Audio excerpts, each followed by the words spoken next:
kind of windy and shitty weather out today, but I kind of love it because it's making me feel like I'm in Big Little Lies. Life is so strange. I feel like there's been a lot of tiny little synchronicities in life lately. There was one this morning that made me particularly happy. I've been really liking the trend of wearing like these tiny little jewelry belts, the little chain belts, not really like a belt for the purpose of a belt. In my last video, I was wearing one where I just tied a bunch of old necklaces together and was using that as a belt, but I recently got an actual one and I wore it. I walked downstairs this morning and I showed my mom and I asked if she liked it, and she was like, oh, I have one really similar to that I bought in the early 2000s at a craft fair and it never fit me. And my parents are in the process of moving. I'm visiting their new house right now. For some reason, this was like one of the only items my mom hadn't packed up from the old house yet. We were at the old house this morning, and she pulled it out and showed it to me how it was too big for her, and then I put it on, and it fits me perfectly. How weird is that? It's so much cooler than the one that I have, and I think it's... I don't know, that felt like a fun, strange little synchronous moment for me.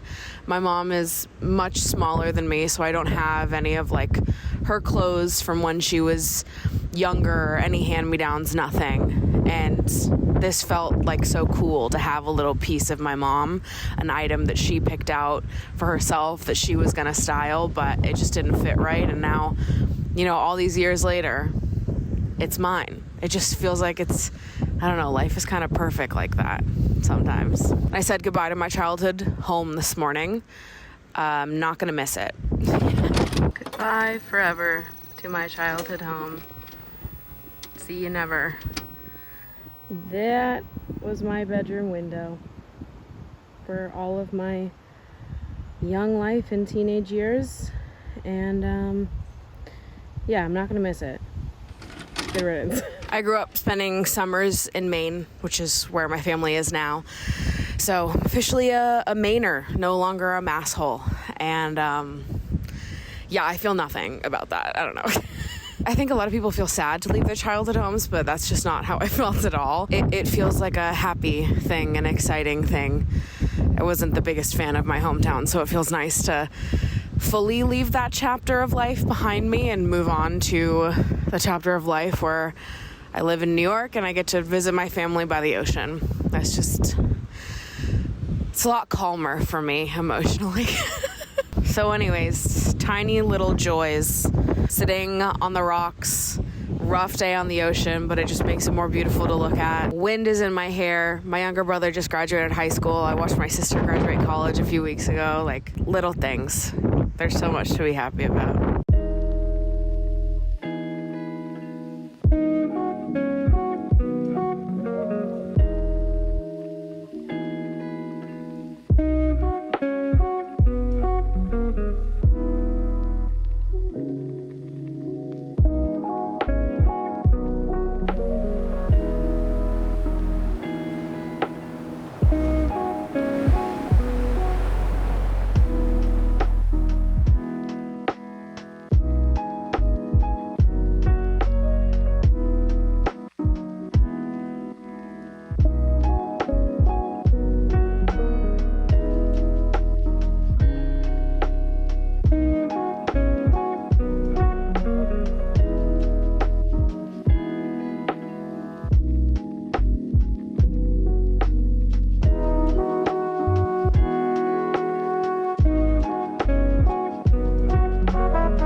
Cottage cheese girls of the world, rise. Whenever I go to my parents' house, they always have these little individual cups of cottage cheese. This on the same plate as pancakes so that a little bit of maple syrup slides in. I can't tell you how good it is. It's a delicacy that some of you have not tried. And I'm just saying, you are missing out. Cottage cheese haters, grow up. It's like 6:30 in the morning right now. I always forget that it gets this light out at like 5 a.m. in the summer. Strange. Time is a mystery to me. Do you notice something? Because you should have been noticing something. Today, right now, as you're watching this, my new merch just dropped. Wow! And the purple sweat set that I am wearing right now is, in fact, a part of this merch drop. This is our Emotionally Online rotary phone sweat set. There's also 2 other pieces in this launch in addition to the sweatshirt and sweatpants. We've been working on this since January. For the first launch, we used pre-existing blanks, and for this launch, we went custom because I really wanted to have an oversized fit to these items without sizing up. So I'm wearing a 2X on top and on bottom. The size charts will be listed with each item so you can check them to be sure when you order your size, but they are meant to have a oversized, loose fitting feel without sizing up. They go up to a 5X. The sweat set is really my pride and joy because I'm a sweat set connoisseur, baby. So I was very particular about this sweat set. We went back and forth on it many times for the fit, and it came out gorgeous and wonderful. So these are on sale right now as you're watching. We've got this, and then we've also got an Emotionally Online embroidered sweater, and then we've got the Emotionally Online band tee, which is this old ass looking computer with flowers growing out of it. I love the design on the front of this one. And on the back of the shirt, there's a list of the Emotionally Online tour dates, which are all of the episodes from season 1 of the show. If you don't know, Emotionally Online is my podcast, but regardless of whether or not you listen to the podcast, being emotionally online is sort of what the entire gist of my channel is. So you get the vibes. So yeah, I'm very excited to have my favorite color in merch so that I can wear it every second of every day. It just feels very me, and I love it so much. So I can't wait to see you guys in your items. Again, they are on sale right now. Shop Dragsbaek.com. Link will be in the description down below. A couple of you guys have asked me about bringing back the designs that we did in December, which I'm definitely open to. So if you want to see the old designs come back, let me know. If we did re-release them, I would probably re-release them with the custom measurements that we used. Last time the crew neck only went up to a 3X. It was supposed to go up to a 5X, 6X, but yeah, complicated story. Doesn't really matter. Didn't end up happening. So it only went up to a 3X, and I've gotten the most questions about that crew neck because it was a really fucking cool crew neck. So I would be, I think, the most interested in re-releasing that crew neck with the newer sizing and fit updates so that those of you that couldn't get your hands on it the first time around, or we didn't have your size the first time around, can have an opportunity to grab that crew neck. Thoughts? I'm here for another 2 hours, and then gotta hop on a plane and go back to New York because tonight is jerzday. So absolutely cannot miss that. I started a Jersey Shore club with my friends, with the lads. Let's be specific here.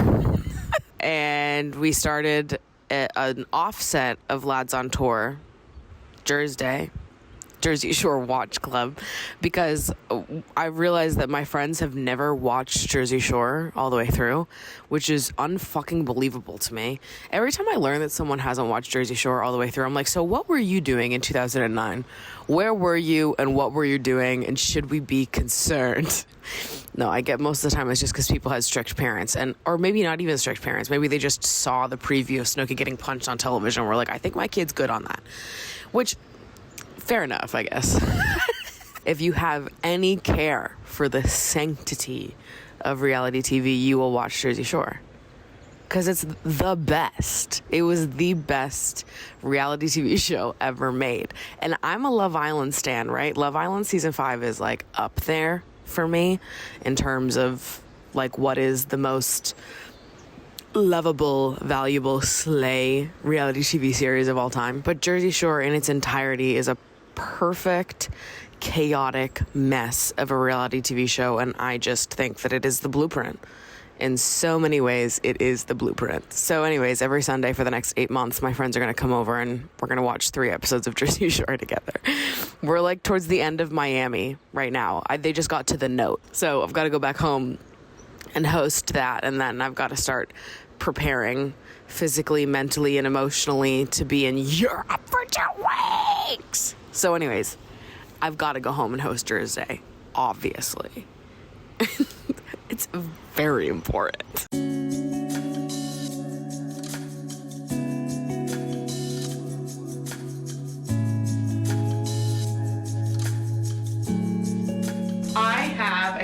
moment today, freshen up my purple before I go off to Europe next week. And other than that, I have a whole lot of work to do. I deleted my dating apps again.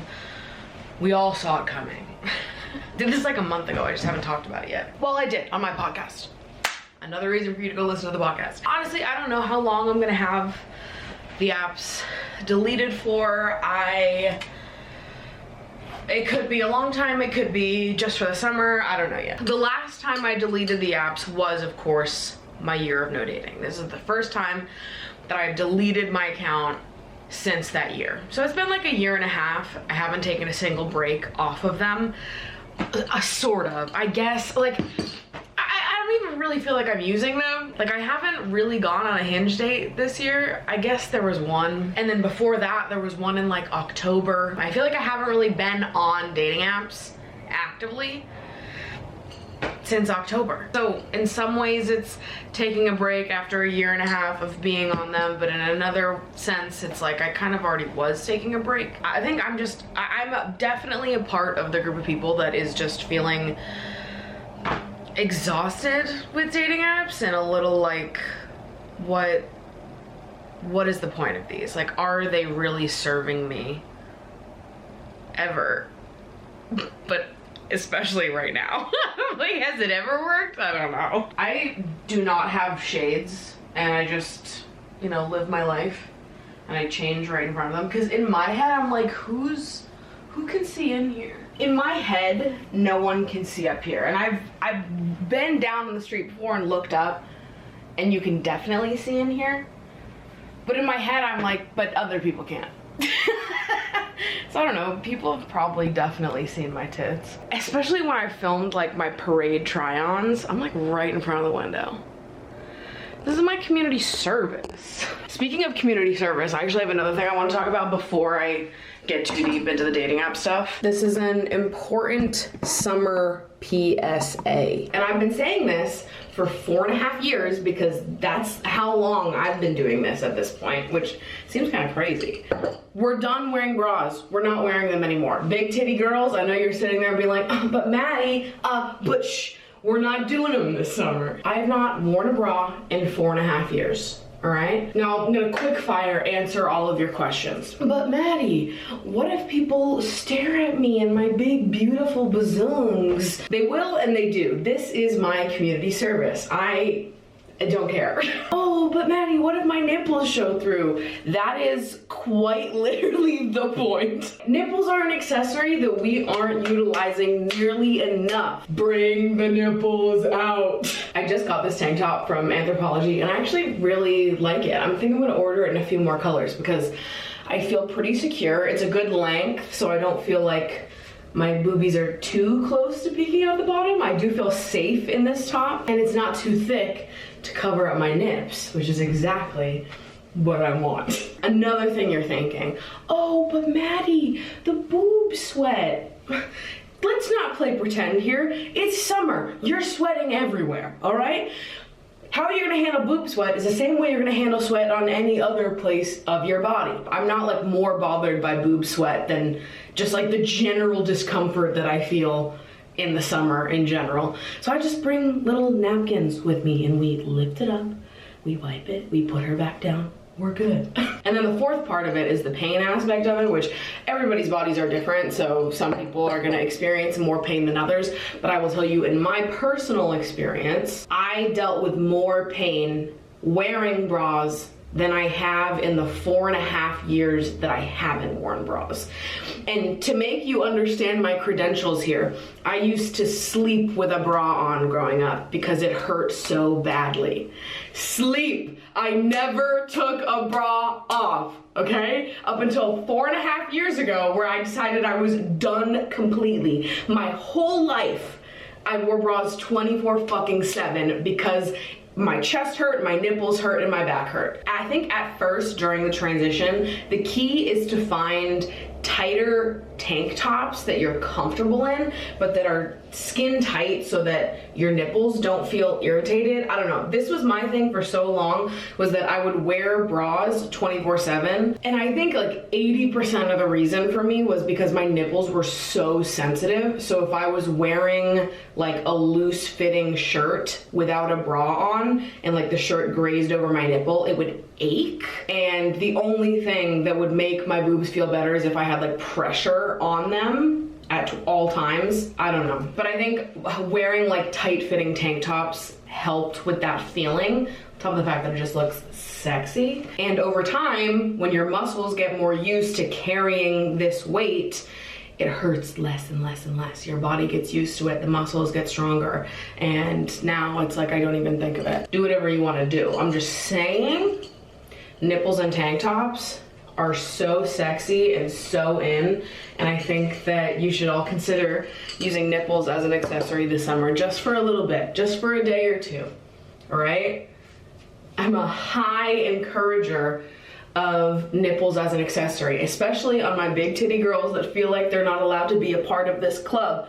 Mama, this club was made for you. You have no idea. Have you guys noticed that my nails need some serious fucking work? I've had these nails for a month, and literally the first day I got them, one of my friends slid up on my story and said, Dunkin' Donuts nails. Nice.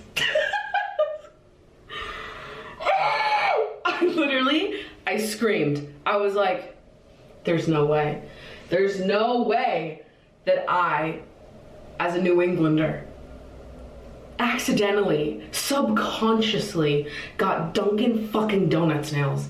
Prison time to me, personally, for doing this. I do like the orange and pink color combo, but ever since it was pointed out to me that they're Dunkin' Donuts colors, I was like, dear fucking God. They meant it as a good thing. I took it as like a moment of realization of like, what have I done? They're cute though. But Dunkin' Donuts nails, really, and they're all falling off. So I've got to fix these. I'll give you guys some options of nail art design to vote on, because when you're watching this on Tuesday, my nail appointment's on Wednesday. So you've still got time to place your vote, okay? This is a democracy. So, back to the dating app stuff. I deleted them. It's been like 2-3 weeks deleting them now. I plan to be done with them for at least the summer. I'm traveling a lot this summer. I have like a whole lot on my plate. Yeah, it just feels like I should focus on other things. Does this mean I'm not dating? No, not at all. Opposite of that, in fact. I just feel like I really am craving exploring dating in different ways, in new ways. I think a lot of people are feeling like this.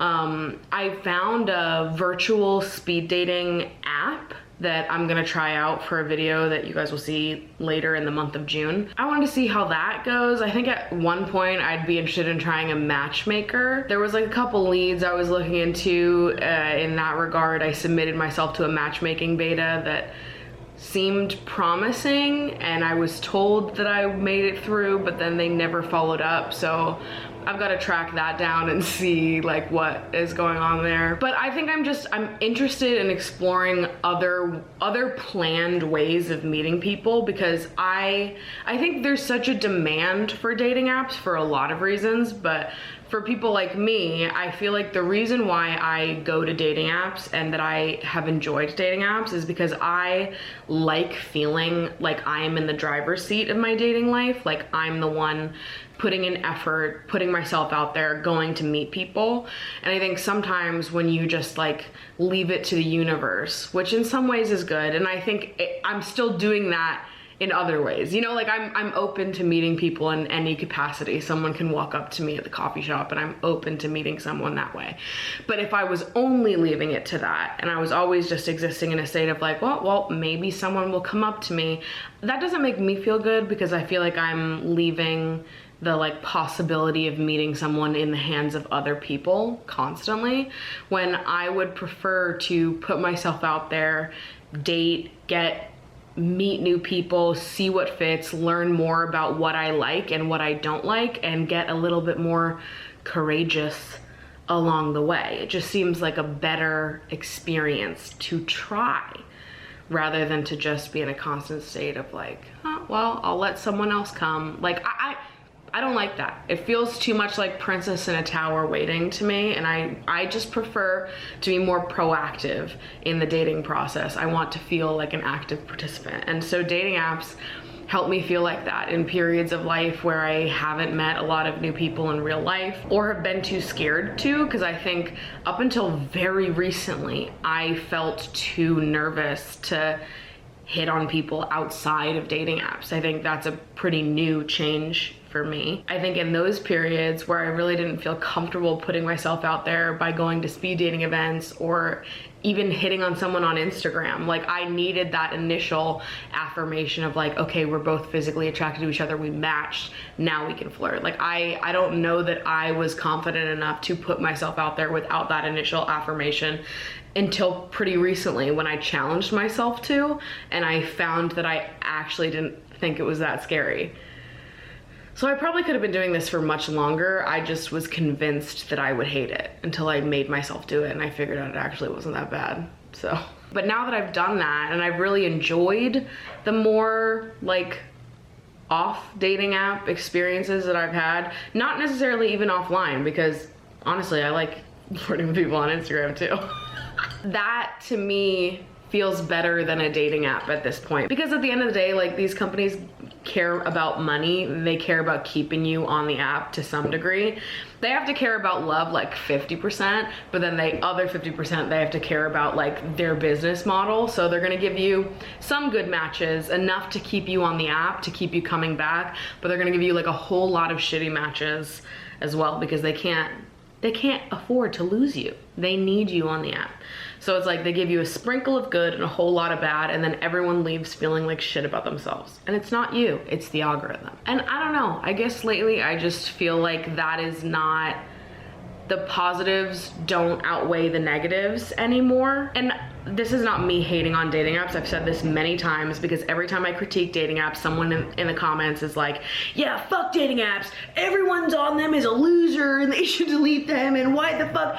I think that dating apps are a useful tool and they serve a purpose. And yes, you will have a lot of throwaway experiences, one-off dates on dating apps, but you can also meet someone really great. I've met a couple great people through dating apps. I would never make anyone feel badly for enjoying dating apps or wanting to be on dating apps. I think there's a real reason to be on them. They're a tool just as much as everything else is a tool. However, I think that there's a self-esteem factor tied into dating apps. The way we see ourselves and our desirability gets manipulated through these apps, and if you don't take breaks from them, you'll start to feel like shit about yourself. For a second, I don't know, in the viewfinder, it looked like I spilled coffee all over myself. I was like, what did I do? No, I'm good. All of that being said, I'm definitely off dating apps for the summer, maybe for the rest of the year.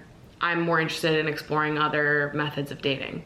So still very much on the market, still very much emotionally available, just not on the apps anymore. So if you want to fall in love with me, it just means you have to do a grand romantic gesture to my face. All right, it's time to go get this hair done, decide what the fuck I'm doing with my nails, and probably book an eyelash appointment as well.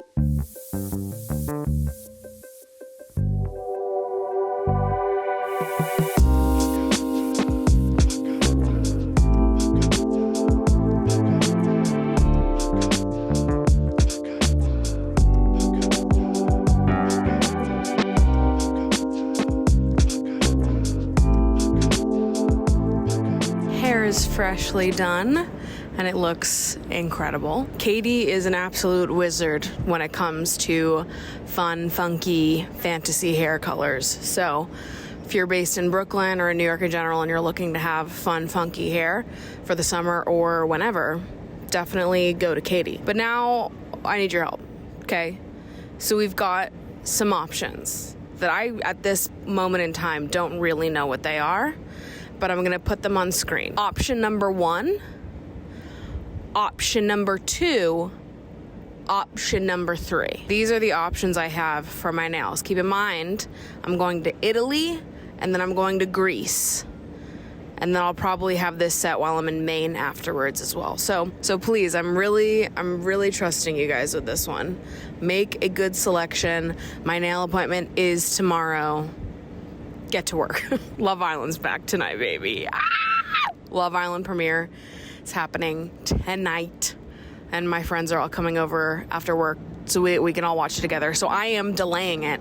I'm not watching it live with the Brits, with my fellow English lads. I'm watching like 3 hours on a delay because I care about my friends and I want us to watch together. So I'm gonna try to get work done before that happens. What a beautiful day it is, and what a beautiful life it is, and how lucky are we to be here, alive and living tiny joys like prebiotic sodas and freshly dyed hair and a white tank top without any stains on it. All right? It's the little things. And with that, I'm gonna go edit this video. Thanks so much for hanging out with me. Love you so much. Hopefully I'll see you guys over on my podcast or the next time I post a video on here. Love you so much. Merge is linked in the description down below. See you next time.